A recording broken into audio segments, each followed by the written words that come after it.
नमस्कार दोस्तों, मैं प्रभात खरे, एस्ट्रोलॉजर, एस्ट्रोप्रॉमिस्ट। आज अपन बात करेंगे वर्षफल पर। आपने देखा होगा कि अभी यूट्यूब और दूसरे जो मीडिया, सोशल मीडिया हैं, उनमें वर्षफल के ऊपर बहुत से लोगों ने कहा है, प्रेडिक्शन दिया है। आपने मार्क किया होगा, आपने ध्यान दिया होगा कि जितने भी वर्षफल बताए जा रहे हैं वे या तो चंद्रमा को लग्न मान के और या फिर सूर्य को लग्न मान के बताए जा रहे हैं। रीडिंग तो उसमें भी बहुत अच्छी आती है, इसमें कोई डाउट नहीं है। आज लेकिन मैं आपको एक बिल्कुल अलग ही विधि से आपको अपना वर्षफल जानने का मौका दूंगा।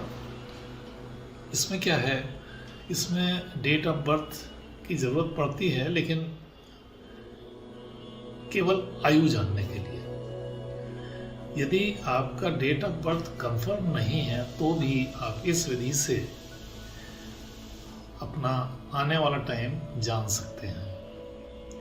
अब जैसे कि मान लो भाई आपका एज 29 है, आपको बिल्कुल सही जन्म का वर्ष नहीं मालूम है। इतना मालूम है कि अंदाजन आपकी अभी 30 की आयु है, 6 महीना 1 साल आगे पीछे हो सकती है, इतना ही अंतर है।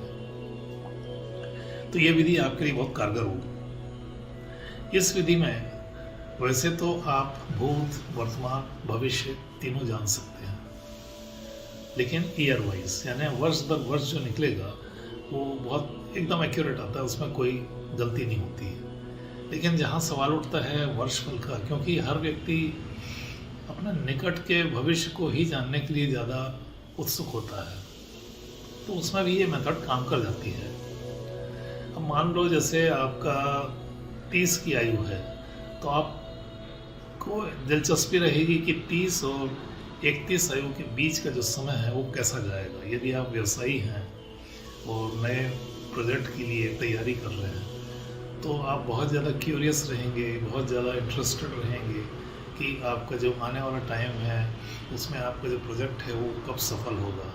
या आप ये सोच सकते हैं कि भाई इसमें मेरे को जो अभी निवेश करना है, ऐसा तो नहीं वो पैसा डूब जाएगा, और यदि मेरे को इसमें रिटर्न आना है तो कब से आना है, वो भी 1 साल के अंदर। ये संभव है।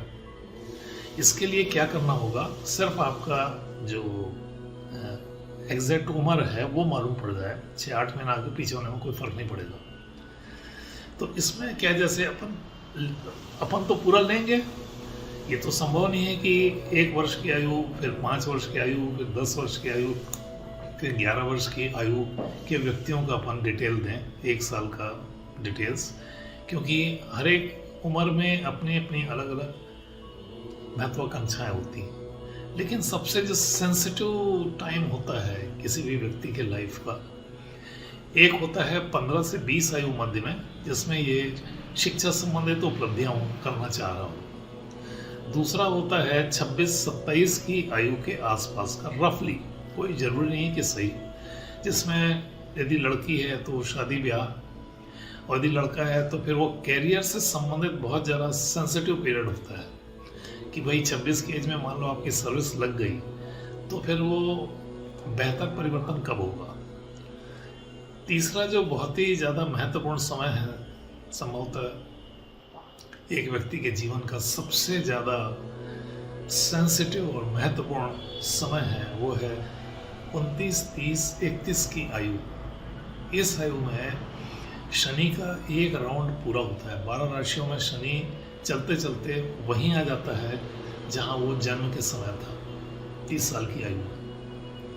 ये शनि का महत्व बहुत ज़्यादा है, और उसके अलावा गुरु का, ये धीमे चलने वाले ग्रह हैं और यही आपके भाग्य को बनाएंगे या बिगाड़ेंगे। अत्यधिक धन लाभ, अंधाधुंध कमाई होना है तो यही ग्रह डिसाइड करेंगे, और यदि बर्बादी के खतरे हैं तो ये बहुत पहले से सिग्नल देना शुरू कर देते हैं। तो वर्षफल निकालने में जो आयु है उसका महत्व बहुत ज़्यादा है। तो जो 30 की आयु है वो आपके लिए बहुत सेंसिटिव पीरियड होगा, सेंसिटिव टाइम। तो इसको अपन डिवाइड करेंगे 2-2, 3-3 महीने के पीरियड में, क्योंकि 2-3 महीने से बहुत बारीकी नहीं निकल सकती, चाहे वो आप चंद्र सूर्य की राशि को लग्न मान के निकालें, चाहे अपनी मेथड में। लेकिन एक चीज अपन बोल सकते हैं कि ये जो मेथड है ये नाड़ी सिस्टम का है और वर्षफल इसमें ज़्यादा एक्यूरेट आएगा। बतौर सबूत, यदि आप 45 साल के हैं और मैं जो बताऊंगा आपको, जैसे 30 साल की उम्र, वो आप भूतकाल का याद करेंगे तो वो चीज़ उसमें मैच करेगी। ये एक बहुत बड़ा सबूत है कि अपन जो भविष्य का बताएंगे, वर्षफल बनाएंगे, वो भी सही निकलेगा। तो चलिए शुरू करते हैं। सबसे पहले अपन देखेंगे 15 की आयु वाले व्यक्ति का वर्षफल अभी आने वाला टाइम कैसा जाएगा।